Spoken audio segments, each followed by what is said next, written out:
Hello बच्चों, कल हम पढ़ रहे थे charges and basic property of charges. आज हम पढ़ेंगे कूलॉम्स लॉ। कल बेसिक प्रॉपर्टी ऑफ चार्जेस में हमने एक प्रॉपर्टी पढ़ी थी, अट्रैक्शन एंड रिपल्शन, यानी कि like charges ripple each other and unlike charges attract each other. पर अब सवाल आता है कि वो कितना रिपल करते हैं या कितना अट्रैक्ट करते हैं। इसके लिए कूलॉम ने एक लॉ दिया, इसका नाम है Coulomb's law.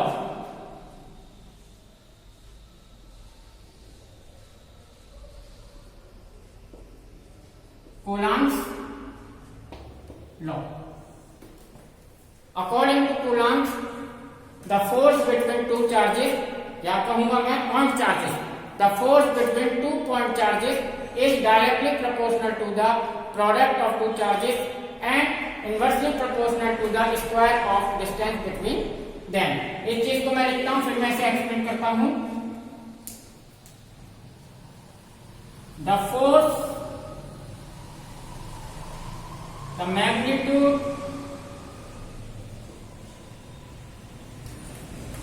of force between two point charges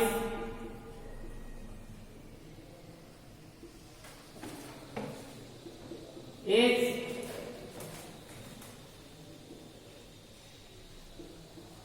directly proportional to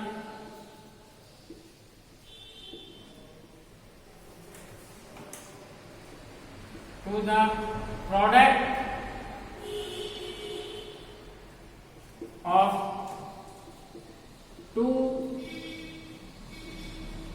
two charges and inversely proportional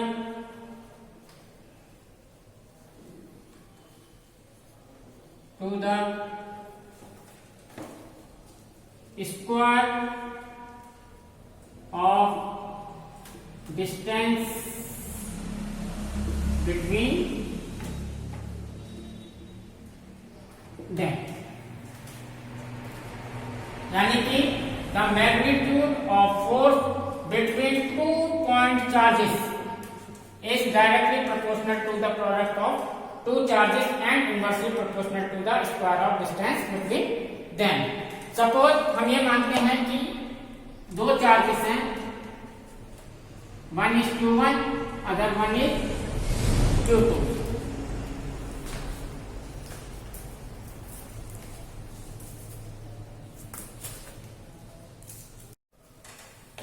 suppose इनके बीच का distance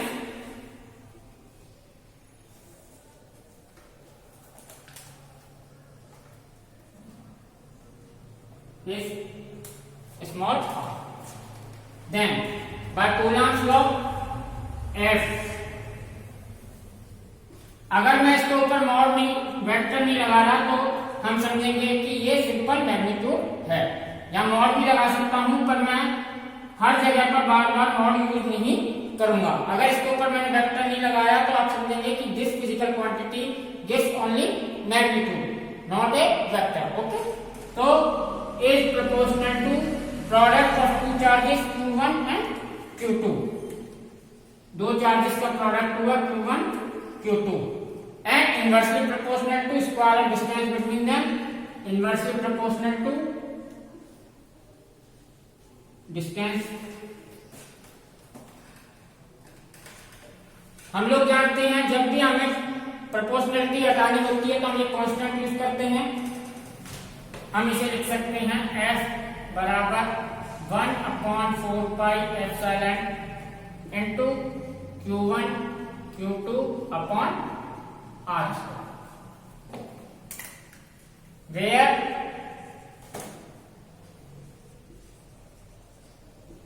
one upon 4 pi epsilon is a constant,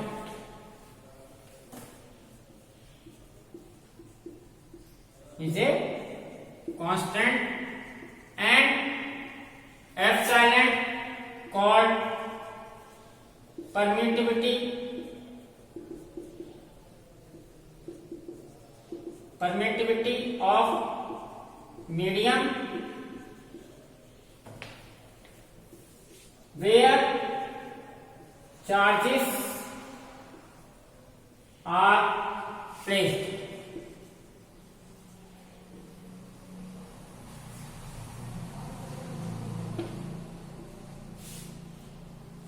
यहां पर देखिएगा 1/4πε क्या है, एक कांस्टेंट है, जहां पर 4π तो ऑलरेडी कांस्टेंट है ही, एप्सिलॉन इसे बोलते हैं, एप्सिलॉन इसे इसके है permittivity of medium where charges are placed, यानी जहां जिस मीडियम में ये चार्जेस रखे हैं ये उसकी परमिटिविटी है। परमिटिविटी के बारे में और पढ़ते हैं आगे। बुक्स में आप इस कांस्टेंट की जगह डायरेक्टली के यूज किया गया है, स्मॉल के, उन्होंने डायरेक्ट के बराबर बाद में 1/4πε0 लिया हुआ है। इस चीज के लिए मैं आगे आ रहा हूं, समझाता हूं कि क्यों लिया गया।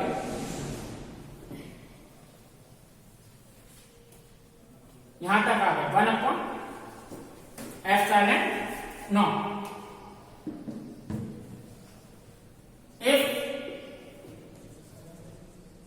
charges are placed in free space,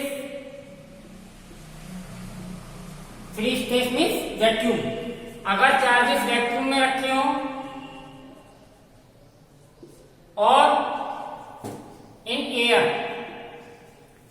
if charges are placed in free space or air, then epsilon को लिख सकते हैं epsilon not.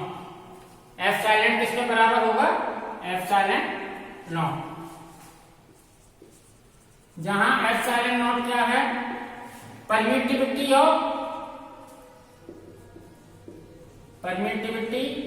Of free space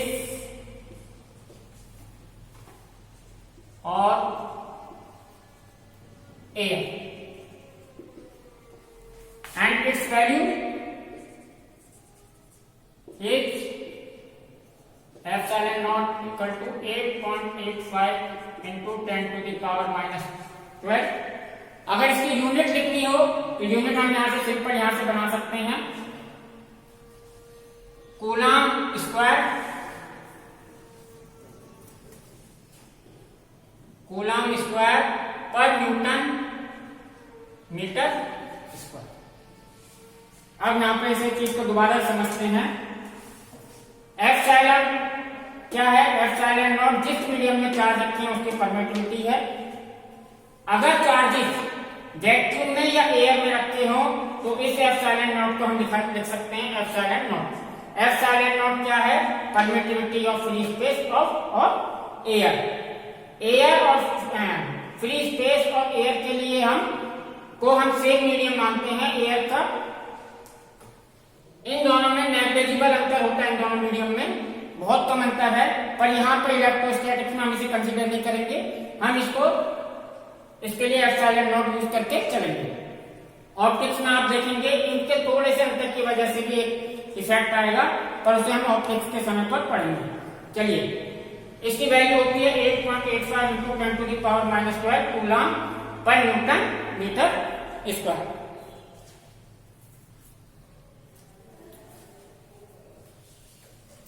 मैं थोड़ा सा ऊपर से मिटाता हूं।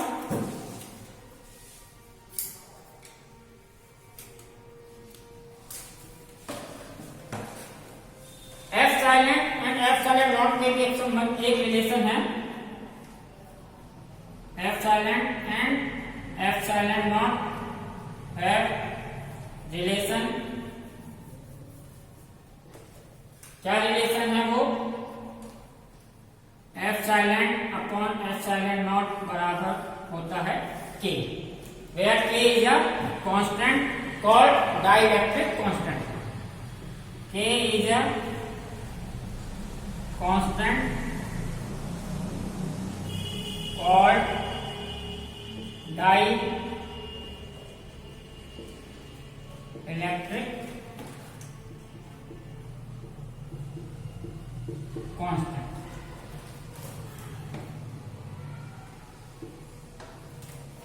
एनसीईआरटी बुक में अभी डाई इलेक्ट्रिक कांस्टेंट को इंट्रोड्यूस नहीं किया गया है।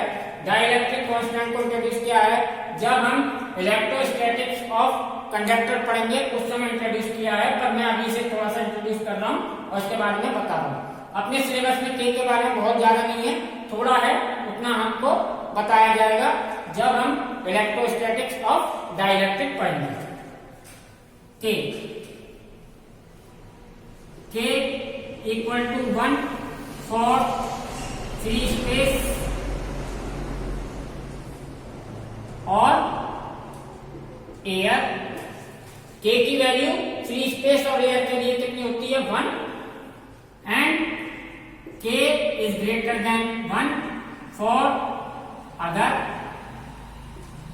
मीडियम। किसी और मीडियम, वो मीडियम कुछ भी हो सकता है, पानी हो, कुछ भी हो, चार्जेस जहां पर भी रखे हो, उस मीडियम के लिए अदर देन फ्री स्पेस और एयर के ऑलवेज ग्रेटर देन 1। के की वैल्यू हमेशा 1 से ज्यादा रहेगी, या हम सिंपली कह सकते हैं कि K always greater than and equal to 1। ये हमेशा ट्रू रहेगा।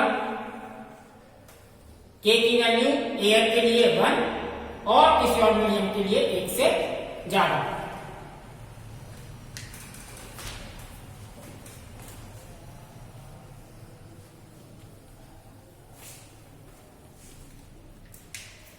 इक्वेशन 1 हमने पहले से ही फाइंड कर रखी है। अगर यहां पर हम बाय इक्वेशन 2, इसे हम नाम देते हैं इक्वेशन 2, तो by equation 2 equation 1 can be written as f equal to 1/4 pi. Epsilon की जगह मैं लिख सकता हूं k into epsilon naught q1 q2 upon r square.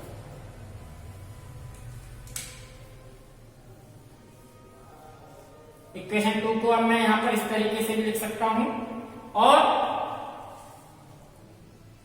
For air और फ्री स्पेस हमें मालूम है एयर और फ्री स्पेस के लिए के बराबर क्या होता है? 1। तो इस फॉर्मूले को लिखा जा सकता है F बराबर 1/4 pi epsilon naught q1 q2 upon r square.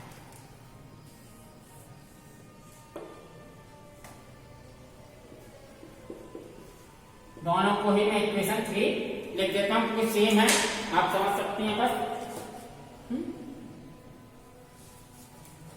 Okay,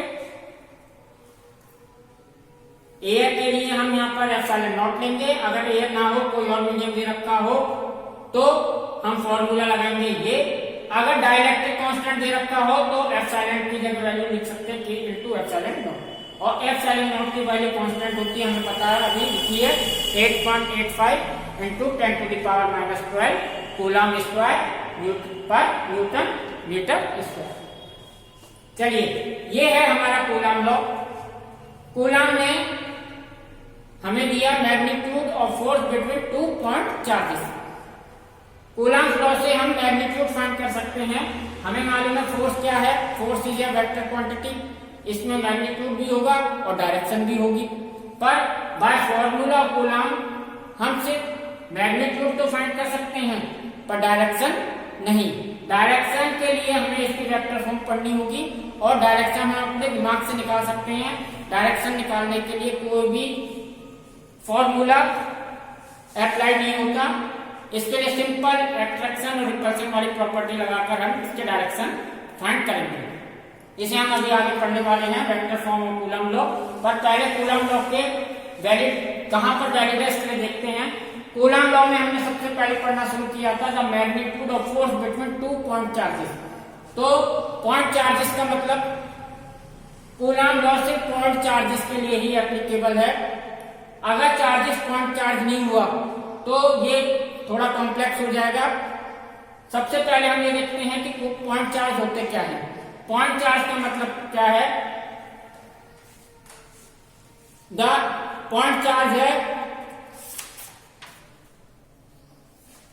when the size of the charged particle is very small compared to distance between them is called that charge is called point charges। यदि charges की size, charge खुद नहीं होते, charge किसी material के ऊपर ही रह सकते हैं, चार्ज फ्री नहीं रह सकता, किसी मटेरियल के ऊपर रहता है। चार्ज की सबसे पहले प्रॉपर्टी हमने पढ़ी थी, charge is the property of any material due that it exert force on another charge body.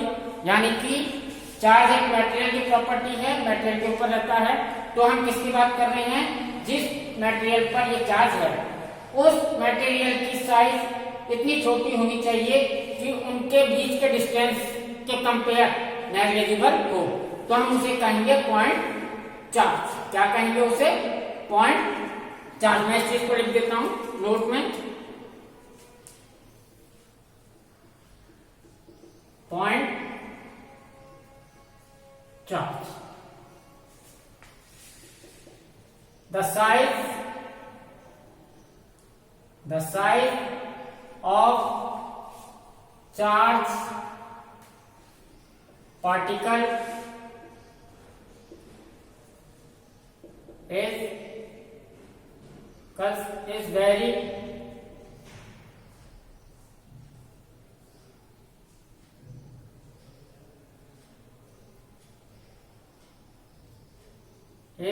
very small compared to distance between them, that charge is called point charge. यानी जिन charge particles की size उनके बीच के distance के compare बहुत कम होगी, negligible होगी, तो उनको हम क्या कहेंगे? Point charge. अगर ये पॉइंट चार्ज ना हो, ये बड़ा हो, यानी कि ये चार्ज बॉडी बड़ी हो, ऐसे हो, तो क्या होगा? इस बॉडी के अंदर चार्ज यूनिफॉर्मली या अलग अलग कैसे डिस्ट्रीब्यूट होगा? अलग अलग होगा। मान लीजिए ब्लैक वाले चार्ज पार्टिकल है, इधर भी चार्ज पार्टिकल है। हर चार्ज पार्टिकल दूसरे वाले चार्ज पार्टिकल से, अगर इन दो की बात की जाए तो डिस्टेंस ये है, इस चार्ज पार्टिकल से इस वाले की बात की जाए तो ये है, इनके डिस्टेंसेस में चेंजेस आएगा अलग अलग। और हम सिर्फ एक डिस्टेंस r ले रहे तो उसके लिए कितनी सारी डिस्टेंसेस हो जाएंगी। ये प्रॉब्लम थोड़ी कॉम्प्लेक्स हो जाएगी और हमें प्रॉब्लम करने में थोड़ी दिक्कत आएगी। इसलिए आइडियल केस हम ये लेते हैं कि हम पॉइंट ऑब्जेक्ट मान लेते हैं, जिससे इनके बीच का डिस्टेंस हमेशा दो चार्जेस का कांस्टेंट रहे। ऐसा ना हो कि अलग अलग चार्जेस का अलग अलग और प्रॉब्लम कॉम्प्लेक्स है। तो इस चीज को हम इग्नोर करते हैं और याद रखते हैं कि coulomb flow is valid only for point charges. ठीक है, इसको मैं हटाता हूं, इसे लिखने की जरूरत नहीं है।